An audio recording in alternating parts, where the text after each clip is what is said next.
ಅವರು ಕಾಂಪೌಂಡ್ ಹಾರಿಬಿಟ್ಟು ಬಂದು ಹೊರಗಡೆ ಬೆಡ್ರೂಮ್ ಕಿಟಕಿ ಹತ್ರ ಬಂದು ಟಾರ್ಚ್ ಆನ್ ಮಾಡಿದ್ರು ಸರ್. ನಾನು ಜೋರಾಗಿ ಮಗನ ಕಿರ್ಸ್ಕೊಂಡು ಅವನ ಹೆಸರು ವಾಹಿದ್ ಅಂತ ಹೇಳಿ ಆಮೇಲೆ ಅವರು ಓಡಿದ್ರು. ಮತ್ತೆ ಹೋಗಿ ಪಕ್ಕದ ಮನೇಲಿ ಕಳ್ತನ ಮಾಡಿದ್ರು. ನಮ್ಮ ಮನೆ ಪಕ್ಕ ಇದು ಫ್ರೂಟ್ ಗಾಡಿ ನಿಲ್ಸಿ ಹೋಗ್ತಿದ್ರು ಅಣ್ಣವರು. ಆ ಗಾಡಿನಲ್ಲಿಂದ ಹಣ್ಣು ಎಲ್ಲ ಕತ್ಕೊಂಡು ಹೋಗಿದ್ದಾರೆ ನಮ್ಮ ಮನೆ ಇದ್ರದ್ದು. ನಾನು ಇರೋದಕ್ಕೆ ಮತ್ತು ಅವರೇನು ಇದು ಮಾಡಲಿಲ್ಲ, ಓಡೋಗಿದ್ದಾರೆ. ಪಕ್ಕದ ಮನೆಗೆ ಅವ್ರ ಊರಿಗೆ ಹೋಗಿದ್ದಾರೆ, ಅವ್ರ ಮನೆಗೆ ಹೋಗಿ ಕಳ್ತನ ಮಾಡಿದ್ದಾರೆ. ಆಮೇಲೆ ಹಂಗೆ ಸರೌಂಡಿಂಗ್ ಫುಲ್ಲು 6 ಮನೆ ಕಳ್ತನ ಆಗಿದೆ ಏನಂತ. ನಾವು PWD ಕ್ವಾರ್ಟರ್ಸಲ್ಲಿ ಇರೋದು ಸರ್. ಇದು ನಮಗೇನೋ ಒಂದು ಕ್ವಾರ್ಟರ್ ಸೇಫ್ಟಿ ಅಂದ್ಕೊಂಡಿದ್ವಿ. ಮೇನ್ ರೋಡ್ ಇದೆ ಆ್ಯಕ್ಚುಲಿ.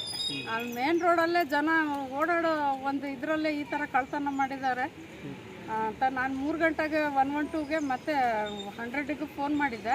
ಪೊಲೀಸ್ನವರು ಬರ್ತೀವಿ ನಿಮಗೆ ಕಾಲ್ ಮಾಡ್ಕೊಂಡು ಅಂತ ಅಂದರು ಸರ್. ಮತ್ತು ನಾವು ಬೆಳಿಗ್ಗೆ ನೋಡಿದ್ರೆ ಫುಲ್ ಒಂದು ಕಡೆಯಿಂದ ಕಳ್ತನ ಆಗಿದೆ. ಈ ಕಳ್ತನ ಆಗಿದವ್ರಿಗೆ ಏನು ಗೋಲ್ಡು ಅವ್ರಿಗೇನು ಒಡವೆ ಹೋಗಿತ್ತು ಅದೇನು ಅವ್ರು ಸಿಗಂಗೆ ಮಾಡಿ ಅವ್ರು ರಕ್ಷಣೆ ಕೊಡಬೇಕು. ಎಲ್ಲರೂ ನೈಟು ಎಲ್ಲ ಓಡಾಡೋಕ್ಕೆ ಒಂದು ಸ್ವಲ್ಪ ವ್ಯವಸ್ಥೆ ಮಾಡಿಕೊಟ್ರೆ ಒಳ್ಳೆಯದಾಗುತ್ತೆ, ಸೇಫ್ಟಿ ಇರುತ್ತೆ ಅಂದ್ಕೊಂಡು. ನಿಮ್ಮ ಹೆಸರು? ರಶೀದಾ ಬೇಗಮ್ ಅಂತ ಸರ್. ಆನ್ ಮಾಡಿದ್ರು ಬೆಡ್ರೂಮ್ ಕಿಟಕಿ ಹತ್ರ ಬಂದು. ಹೌದಾ? ಹಾಂ. ಆ ಟಾರ್ಚ್ ಆನ್ ಮಾಡಿದ್ಮೇಲೆ ನನ್ನ ಮಗನ ಹೆಸರು ಹಿಡಿದು ಕೂಗಿದೆ. ಅವ್ರು ಮತ್ತೆ ಓಡೋದ್ರು. ನಮ್ಮ ಇದೊಂದು ಫ್ರೂಟಿನ ಗಾಡಿ ನಿಲ್ಲಿಸಿದ್ರು ಕಾಂಪೌಂಡಲ್ಲಿ.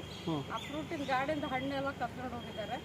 ಮತ್ತೆ ಪಕ್ಕದಲ್ಲೇ ಆಗಿದೆ ಸರ್, ಗೊತ್ತಾಗಿಲ್ಲ. ನಾನು ಹೆದರ್ಕೊಂಡು ಹೊರಗೆ ಬಂದಿಲ್ಲ ಅಂತ. ನೈಟ್ ನಿಮ್ಮ ರೂಮ್ ಹತ್ರ ಬಂದು ಟಾರ್ಚ್ ಬಿಟ್ರು? ಹ್ಞೂ ಸರ್, ಹೊರಗಡೆಯಿಂದ ಕಿಟಕಿಯಲ್ಲಿ ಟಾರ್ಚ್ ಆನ್ ಮಾಡಿದ್ರು. ಅವಾಗ ನೀವು ಕಾಲ್ ಮಾಡಿದ್ರೆ ಯಾರಿಗಾರು? ಹಾಂ ಸರ್, 112 ಮತ್ತು 100ಗೆ ಇಬ್ರಿಗೂ ಕಾಲ್ ಮಾಡಿದೆ ಸರ್. ಇವಾಗ ಫೋನ್ ಮಾಡ್ಕೊಂಡು ಬರ್ತಾರಮ್ಮ, ನಿಮಗೆ ಒಂದು ಸ್ವಲ್ಪ ವೆಯ್ಟ್ ಮಾಡಿ, ಬಿಸಿ ಬರ್ತಾ ಇದೆ ಅಂತ. ಇವಾಗ ಏನಾಗಿದೆ ಮಾರ್ನಿಂಗ್ ಆದರೆ ಸರ್ ನನಗೆ ಫುಲ್ ಟೆನ್ಷನ್ ತಗೊಂಡು ನಾನು ಎದ್ದಿಲ್ಲ. ಪಕ್ಕದ ಮನೆಯವ್ರು ಬಂದು ಹೇಳಿದ್ರು ಹಿಂಗಾಯ್ತು ರಾತ್ರಿ ಕಳ್ಳ ಬಂದಿದ್ರು ಅಂತ ಅಂದಿದ್ದೆ. ಅವ್ರು ಪಕ್ಕದ ಮನೆಯವರು ಬೀಗ ತಗ್ಗಿದ್ದಾರೆ ಅಂತ ಹೇಳ್ತಾರೆ. ಬೆಳಗ್ಗೆ ಶಾಕು ನೋಡಿದ್ರೆ ಶಾಕು. ಬೆಳಗ್ಗೆ ಪಕ್ಕದ ಮನೆಗೆ ಕಳ್ತನ ಆಗಿದೆ, ಮತ್ತೆ ಆ ಕಡೆ 6 ಮನೆ ಕಳ್ತನ ಆಗಿದೆ ಅಂತ ಹೇಳ್ತಿದ್ದಾರೆ. ಕಾಂಪೌಂಡ್ ಹಾರಿ ಕಿಟಕಿ ಹೊರಗಡೆ ಬೆಡ್ರೂಮ್ ಕಿಟಕಿ ಹತ್ರ ಟಾರ್ಚ್ ಆನ್ ಮಾಡಿದ್ರು ಸರ್, ಮೊಬೈಲ್ ಟಾರ್ಚ್ ಆನ್ ಮಾಡಿದ್ರು.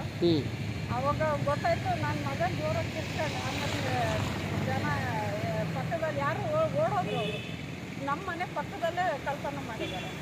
ಟೋಟಲ್ ಎಷ್ಟು ಏನೇನು ಕಳ್ತನ ಮಾಡಿದ್ರು? ಗೋಲ್ಡು ಮತ್ತು ದುಡ್ಡು ಏನೋ ಹೋಗಿದೆ ಅಂತ ಹೇಳಿದ್ರು ಸರ್.